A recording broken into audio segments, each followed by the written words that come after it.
morning. It is December 27th, Tuesday morning, around 7:40 a.m. Just want to run through the morning charts and kind of recap what took place last week and what's unfolding this morning and kind of what to look for going forward in these coming sessions. Now here we've got the US dollar index. This is you can see here US dollar index, the 240-minute chart, which is a 4-hour chart. And what I just want to point out here is pretty much recap of what the Friday's update was. I ended up sending out an update on Friday. Couldn't get away from the markets. And the computer kept calling my name. Anyways, I jumped on the computer, took a look, and we've seen the US dollar continue to move up. It's still holding in its strong uptrend, and it had a nice strong surge to the upside here a couple days ago, and we've seen it just flagging sideways since. It's actually a nice little bit of a bull flag, and of course it's bounced off support, and we are coming back into a support level again today. So if we do see the US dollar index have another surge to the upside, I'd probably expect to see 81 reached, and if that's reached, we're going to see stocks and commodities pull back in the next couple sessions as the US dollar rallies. Now, that being said, we are into the last week of the year. It's a short week, volume will be light, and generally through light volume, we see the market trade sideways and higher. And if you go back and you actually compare how the US dollar has moved and how it's moved with stocks and commodities, they don't really move in sync the last week of the market. Just the big money isn't there to balance the interrelationships, the connections between everything during the last week of the year. Everybody's on the sidelines, the big people, the big money players. So we could see the US dollar move up, and we might actually see the US equities continue to kind of drift higher and trade sideways also. So this week isn't the greatest week for trading stocks. In my opinion, it's going to be very choppy and not really any real momentum behind it. Now, I could be proved wrong very quickly, but that's the way the last week of the year usually plays out. So you got to be very cautious trading stocks if you're looking to play on the short side or any aggressive play. I'd be favoring the upside or sideways type of trades, maybe even an options play, playing off of just time decay for this week. Anyways, what I want to kind of point at is the US dollar is on the edge of continuing higher, and how will that play against stocks and commodities? Well, let's take a quick look at crude oil.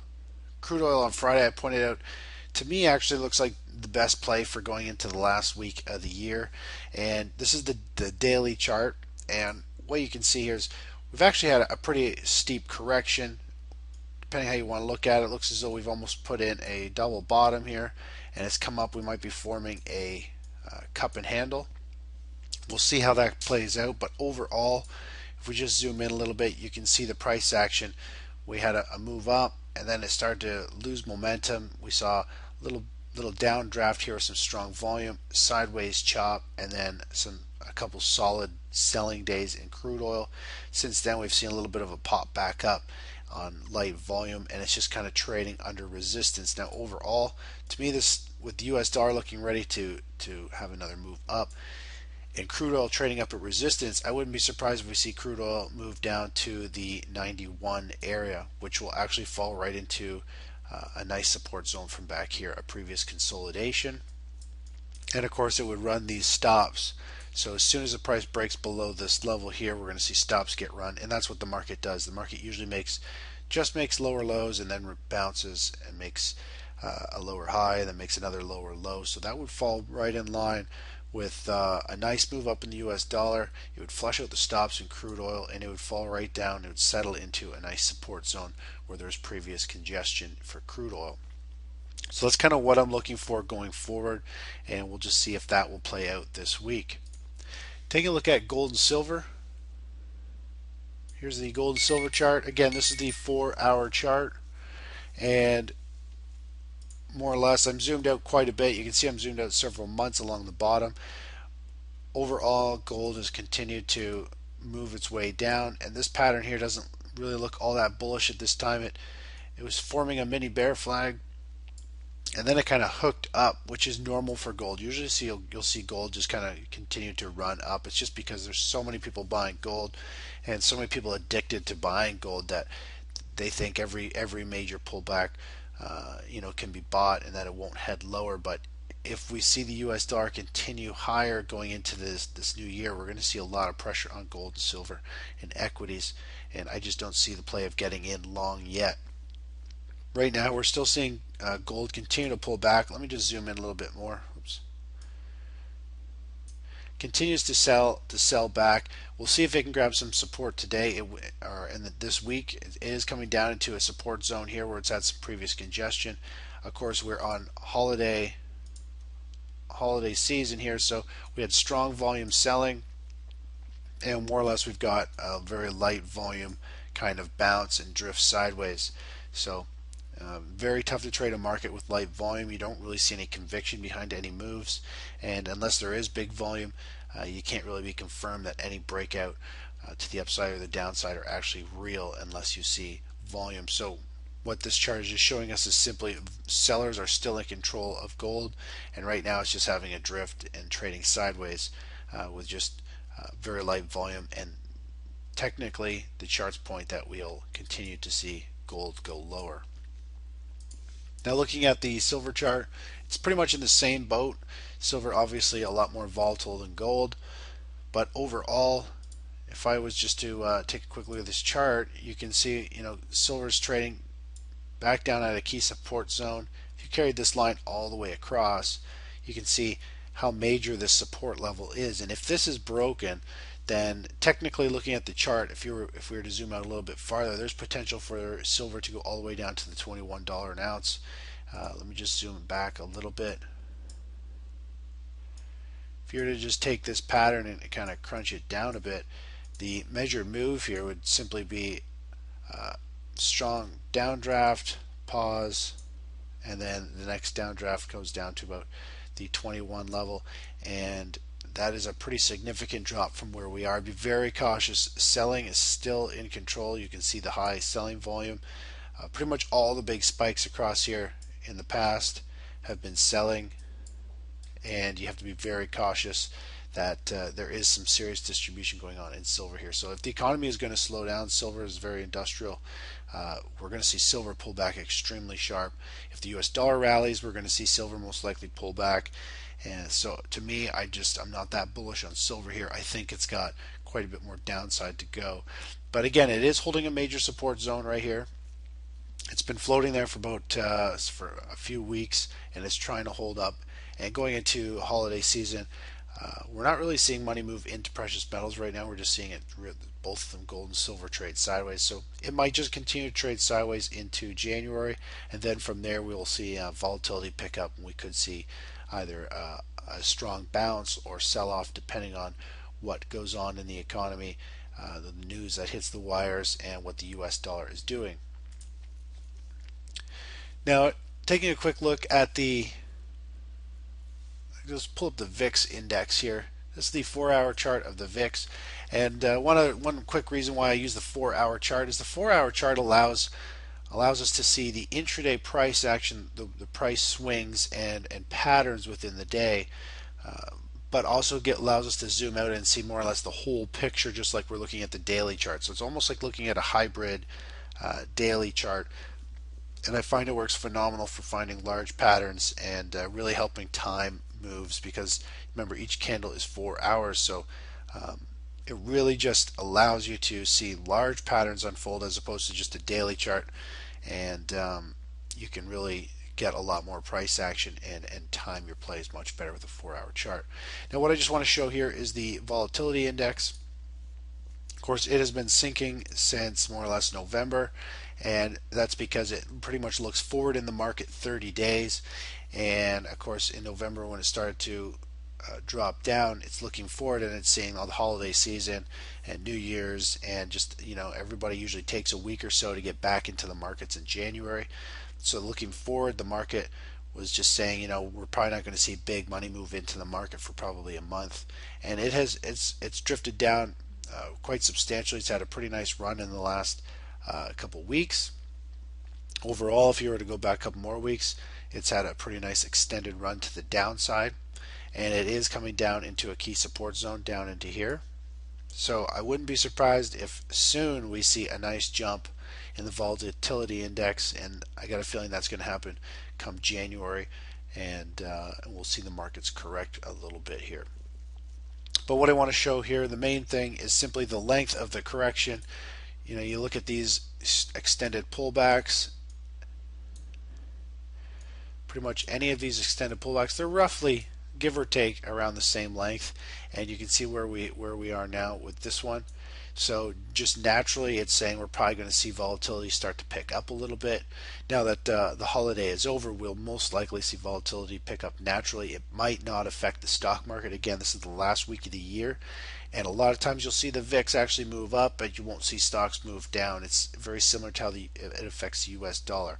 If the dollar moves, it might not really affect stocks right now. There just isn't the big money behind it, making all the markets and everything kind of interconnected at this time. So probably see the VIX move back up to the 24 area. Probably won't affect stocks too much. We're just going to see them trade sideways. But overall, we might see crude oil pull back because it's more of a little bit more of an international investment, not so directly related with the holiday season and buying and things like that. Now taking a look at the SP 500, this is the daily chart. This is the SPY ETF, so this is regular trading hours. And what I would just want to show here is simply, you can see where we're trading. We're trading right up into more or less a resistance zone of previous congestion highs, this previous high. There's room for the market to go a little bit higher without quite breaking this previous high, which would be good. Hopefully it doesn't break it. It'll trade sideways under here. Overall, we had a big spike on this red indicator, which I'll explain later through the week, but more or less this shows us panic buying in the market.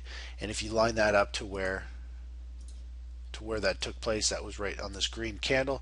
That simply means a lot of people were short in this downtrend, and as soon as it broke out of that trend, we saw I think it was 40, if I'm correct, it was 40 to buyers to every one seller on the NYSE, meaning everybody was covering their shorts and there was people going long, and it just means everybody was buying. So it was a short squeeze.